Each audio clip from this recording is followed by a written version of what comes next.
Today I am reviewing this ShockFlo EV charging station. This is the CS01 model. They sent me this to review and it's super cool. Look at this. It looks very sleek. Has this kind of this nice shape to it. A couple things I like. It has a reset button built right into the side. So that's a good measure if you need to quickly disconnect it.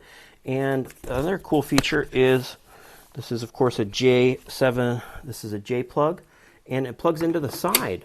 So that's super cool. It doesn't stick out, so that makes it a lot more space-saving, possibly, and gives it a kind of cool look. You just pull it out right from the side, not sticking out from the front. Kind of hides all the wires a little better, and then you just have this nice flat surface against your wall or your house or in your garage. And let's say you have to walk in between your garage, you're not going to be bumping into this cable all the time. It's sitting to the side. So that's a nice feature. It's rated up to 9.6 kilowatts. This is the 40 amp version. It comes with the NEMA 1450 plug, so this will plug into any NEMA 1450 plug. They also have a hardwired version, which would be 50 amps, and I believe should charge at around 11 kilowatts. So if you want to hardwire it, that's a way to go. You can get this, but for ease of review, I always get the NEMA plug so I can review these myself. Has about a 1 foot input cable and a little shorter length on this cable here. I think it's about 17 feet. So that's not a full 25 feet like a lot of them.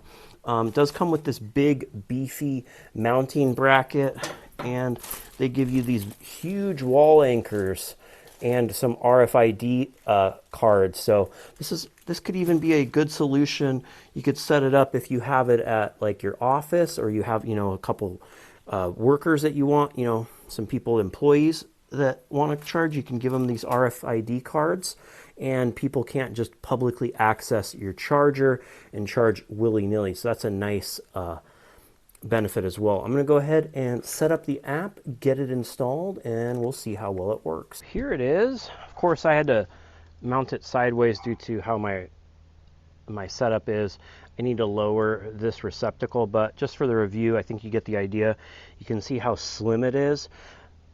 So if you have a garage and you want to walk between and don't want this, look how far out this would stick. It puts it also, it's very slim against the wall. It gives you, no one's going to be knocking the cord, your kids or anything. See, it's illuminated blue, that it's ready to work, which is nice. I have it set up to plug and charge, so I can just plug it in. Anyone can use it. It's also cool. You see, this has a lock feature. So you could put a lock on there, which is a nice feature if you don't want anyone to use it. And you can also set this up so it's only controlled by the app or the RFI code. So if you live somewhere where people can, access these, you can do that. Also has this emergency reset. Push this in, it went to red, it killed all the power to it. That's a really great feature. If you think something's going wrong, you can cut the power right away. And then just like that, it goes back, which is nice. Takes a second to get the power back to it. Now we're back to blue. So you see how easy that is to do? That is a really nice feature. The cord on this is a little shorter than normal, but it's also a little easier to maneuver. You can see this plug is serviceable because it can pull apart. Not all of them are, and it looks really well constructed. Nice pins in here. Let's go plug it in. Our trusty little Kia Soul. Standard J plug. Plug it in. Heard the charger talk. Have blue lights flashing on here. And if we go back, see it's green, showing it is charging. So it gives you a good illumination if it'd start flashing red if there was a problem. So you can just peek out your window. Oh, it's green. And it's not obnoxious too. I checked it out at night and it still looks good. I'll go check it out. See how long it will take. We're at 58%, and it'll take 2 hours and 30 minutes. I have this one rated down to 30 amps, so it's not the full 40 that it can do. So keep that in mind. So I'm going to now show you some of the features in the app. The app offers all kinds of cool features. It shows it charging. You can see the graph. It's showing your power output, shows your charging curve. You can see your voltage, all kinds of stuff. So you can see abnormalities in there as well, which is really nice. Your duration and your cost. You can use Bluetooth or Wi-Fi. You can rename your charger. You can set your own energy price so it can accurately calculate how much it is costing you, which is very helpful. It says you can schedule charging from it as well. And yeah, there's a lot of uses with it. You can change your current, and it'll tell what it's rated for.